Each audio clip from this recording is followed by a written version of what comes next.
Hey there, I'm Octavia Brooks, Shamanic Energy Healer, and today I want to talk a little bit about the tools that shamans use in their toolkits. I had the privilege of interviewing a couple different shamans a couple years ago. You might see my video, Shamanic Perspectives on Mental Illness and Addiction. And in that project, and before I gave that presentation, I talked to a couple other really skilled and trained shamans. I happen to live in Austin at the time, and there's a lot of shamanic stuff going on there. And what was so amazing to me is to find out that we all came from incredibly different backgrounds and training, and that our toolkits were about 80% overlapping, maybe even higher, 80 or 90% overlapping. So we use ceremony, we use shamanic journeys, we use soul retrieval, we work with guides. These are some of the key components that we all use. So I'll break this down a little bit. In ceremony, there's a transformative state that happens when you undertake and you give yourself permission to have a ceremony. You're kind of making a big enough deal about the change that you want to make so that your subconscious gets it too. Oftentimes, I mean, this is why our New Year's, our New Year's promises and stuff don't really stick, is because we have these fixations in the mind that keep us stuck in what we've been doing. And anytime we really want to make changes, we've got to address it not only on the conscious level, but on the subconscious level as well. A lot of these shamanic techniques work on that subconscious level. And ceremony works on subconscious level by taking you in like creating a experience out of the change. And I have a blog post about this too, where you do a lot of stuff to acknowledge the way things are right now and give thanks to that. And then you do something really kind of dramatic to shift to the new thing. And when you do that dramatic thing, the subconscious is like, what, whoa, what just happened? And it begins to more easily recalibrate to the new thing that you want. And so you have this moment of opportunity where the new thing has been kicked off with like a really good burst of energy, and the subconscious is kind of ready for something new, and you'll be more effective at reprogramming your subconscious with positive thinking and new actions and all of those new habits that you want to start up. They'll be easier. So ceremony is one, and then there's just so many different types of ceremony, and oftentimes the shamanic ceremony will involve a shamanic journey. And I think there's already a video out about shamanic journeys and the whole value of that. Sometimes the shaman will travel on behalf of their client. They'll go to another realm and bring back resources from that other realm. These are spiritual resources that then fit in and tuck in with the person to help them resolve the symptoms that they're experiencing. And you can take shamanic journeys yourself, and you can take the same journey, if you were to listen to an audio, for example, and have a completely different experience from time to time with the same audio. Shamanic journeys take you on a journey into your subconscious, but it's all figurative and it's all narrative, like a story. And that's really how the subconscious works. The subconscious really perks up when we tell its stories, and we play and we do things like ceremony. And the shamanic journey gives you that benefit of like almost traveling around in your own subconscious and having dialogue and experiences with parts of your subconscious in order to change them and bring them into alignment with what you're really wanting, like right now.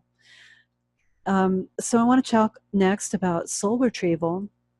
Soul retrieval is a very multifaceted, broad spectrum thing.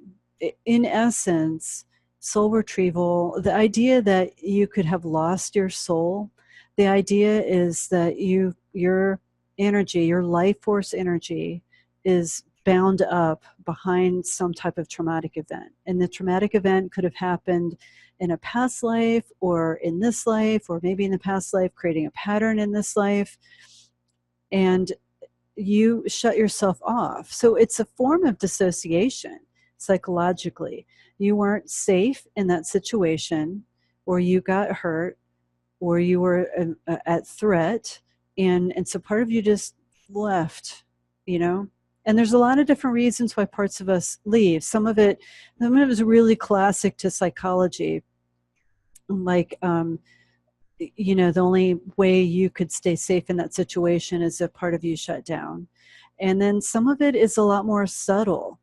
Like I've encountered with clients curse scenarios where they were either cursed in this lifetime or cursed in past lifetimes. And sometimes those curses, I will say, now I know this is a little bit far out, with the experience I have with clients back in the day, magic was more prevalent and everybody knew a lot more complexity about the magic, and they would use tools and implements and combine certain things where the magic was not just for one lifetime, that it actually created a problem with the soul level. And so soul retrieval can go back, and using the help of guides, and I'll talk about guides next, we can go back in with our shamanic sight, with our guides helping, and unravel and harmonize these situations, even if they're really complicated. Like another one that's really complicated is if there was mental illness in a past life, and potentially like maybe a mental impairment and then abuse on top of that, where you really weren't, you had no capacity to process the abuse on any normal emotional level. So that's another way that your energy can get bound up. Stories are fascinating. I could go on. I want to write a case studies book. So when we harmonize that energy there using shamanic healing and different kinds of tools and techniques, and especially what our guides do, then that energy returns to you back here in present time. And then you get this life force boost, and you get your inspiration back and your motivation back. And those weird symptoms that you told me about at the beginning of the session are somehow much better at the end of the session in the days and weeks following. And it's a permanent change. Now, some of these situations are really complicated and there's some layers to them, but you don't slide back nearly as much in energy healing and shamanic energy healing as you do with other forms of therapeutic responses. So I recommend it for anyone that has had trouble, that hasn't responded very well to normal types of therapy. The last one I want to chat about briefly, because I know I'm going on a little bit too long here, is the guides. So who are these guides? Where do they come from? And how do they do what they do? Some of this, I don't have all the answers. I know that over the course of my shamanic training in the Santo Daime, I received guides, new guides, and some of them were with me for periods of time, and some of them who work with my clients right now have been with me now for years. And as we've developed this relationship where I step out of the way and watch them work, I've seen them do incredible things like resolving these curses. I mean, who the heck would know how to do all of that? The guides know. And I've seen them actually do brain surgery and nervous system surgery and physical healing and all these types of things, soul level healing, things that my little human brain would never even think of to do. Now I kind of understand it conceptually because the guides have been doing that. And I have a bunch of stories in my blog about how guides arrive, and they're really special. What I do know is the guides who come to work with me and clients are of all different manner, shape, variety, and ilk. So they could be one of my guides is from the Amazon rainforest, who was a tribal shaman many lifetimes ago, and through my experiences with ayahuasca and the Santo Daime, recruited himself to work with me. Another guide, some of the other guides are on the angelic level, and they have names, they have types and varieties, and a lot of different goddesses. I also work with Divine Mother and Divine Father to perfectly reparent the child inside you who didn't get the type of parenting that you need. So these are all ways that the guides help to resolve these situations. And I could go on and on about guides, but I think I'm going to leave it right here. So these are various different blog posts, and the one that I'm talking about in specific is one about shamanic tools. What kind of tools do we use? And I invite you to go and take another look at this information, and I hope you've enjoyed this video.